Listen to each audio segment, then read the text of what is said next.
bow our heads and pray.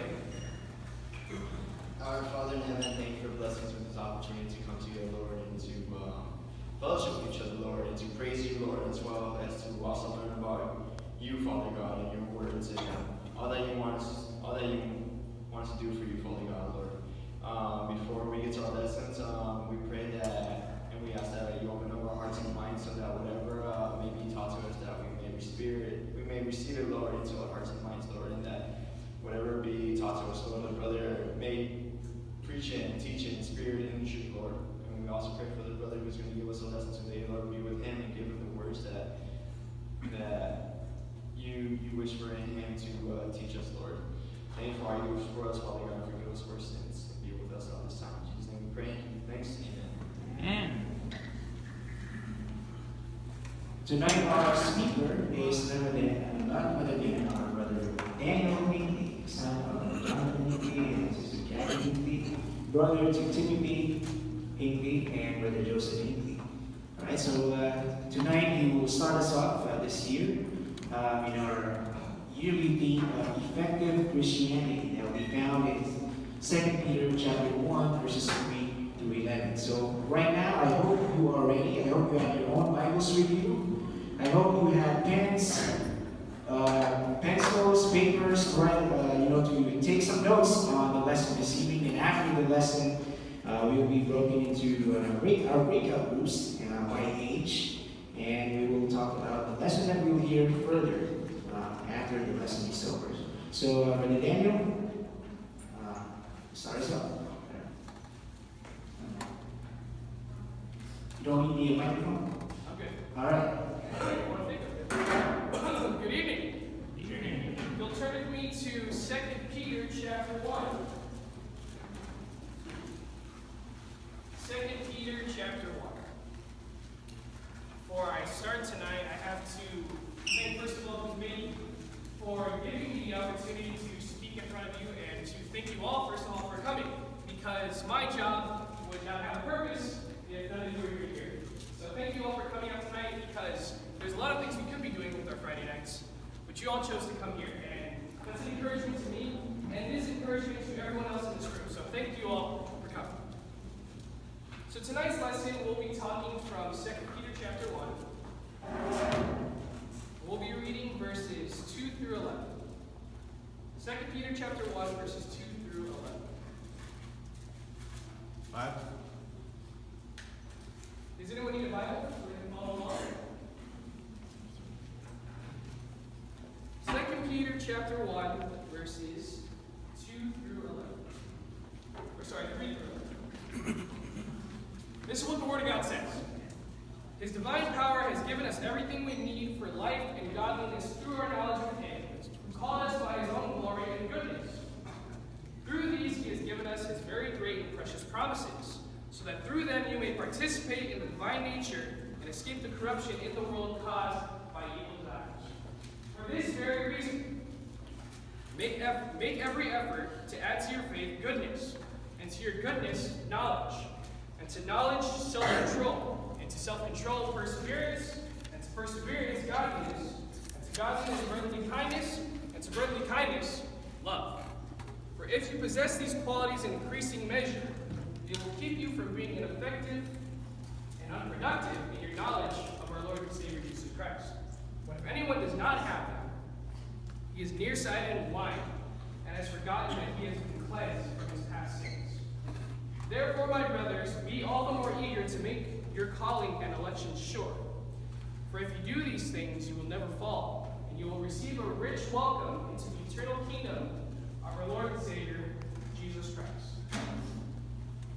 The reason why I was chosen to give this topic tonight was because lately at our congregation of the city, every Sunday night we have different people come up and give lessons from God's Word. And I have the privilege of being able to give lessons every third Sunday. And this was one of the lessons I chose to give because I feel like this is a lesson that everyone in this room needs to hear if they want to call themselves a true Christian. And the reason why is because in everything that we do in this life, if we want to be called effective, if we want to do everything the right way, we know what our purpose is, first of all. For those of us that are here in school or in college, like me, we all know that we need a purpose in every single day if we want to have a productive and effective day. For example, I, at the moment, am taking a sign language class. Now, if I want to be productive in that class, first of all, I need to know what's my purpose. Why am I here in this class? And of course, it's to learn sign language. And once I see that purpose, I can see what actions I need to take so that I can fulfill that purpose. And the beautiful thing is, with these analogies that I give in my own life and in our lives, we can use that in our application of God's Word as well. The reason why we are taking this lesson from 2 Peter 1 is because if we want to be called effective, if we want to be called productive Christians, we need to know our purpose. Without knowing that purpose, why we do everything that we do to be effective, none of this matters. And the reason why we chose this topic and this theme for this year is because, brothers and sisters, we are at a time where being effective is one of the most important things that we need to talk about. Because if we are not effective Christians, then there is no point in us trying to spread the gospel, trying to be strong Christians, because then the world and everyone else against us will be able to trample us because we can't even do what God has called us to do. So first of all, if we look here at 2 Peter chapter 1, we need to see our purpose. We look at verses 3 and 4. We see that by becoming Christians, we have been given all of this great divine power and all these wonderful blessings in Jesus Christ. As Peter says here in verse 3, and it says in verse 4 that through those we have been given these precious promises so that we may participate in his divine nature, since we have escaped the sin of this world. And this is where it gets beautiful.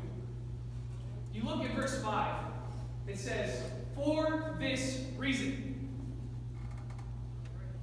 And as I was studying this, these words make everything else that we're going to study tonight so much more important. It's because we need to know the reason why verses 5 through 7 are so important. For this reason, it's because Jesus Christ came down on this earth to save you and to save everyone else. And that's a beautiful thing. And we have been given the privilege and even more the obligation to do all these things so that we can praise and glorify our God in the right way. So first of all, that's our purpose. If anyone ever asks you, why are you a Christian? Why do you read the Bible? Why do you go to church every Sunday? And that's a question my friends ask me a lot of the time because I go to church a lot. My friends even kind of laughed at me because they saw that I was going to church on a Friday, but I'm preaching on a Friday. But the reason why I do these things, and the reason why that all of us should do these things, is because we have been given a purpose. Jesus Christ came down on this earth to die for your sins and for mine. And because of that, for this reason, as Peter says here in 2 Peter chapter 1, we should do all these things. Not because we can, not because we want to, but because we should. Jesus Christ did not have to come on this earth and die for us. We do not deserve anything in this life. But Jesus Christ still gives it all to us. We have the clothes on our back. We have this air to breathe. We have cars to get from one place to another. And we live in a country that allows us to do this sort of thing. There are other countries in the world that can't even come together to worship God because the government won't let them. Just think of how blessed we are. And even people from other countries that don't have all the blessings that we do, they still consider themselves just as blessed because they have Jesus. And the question is,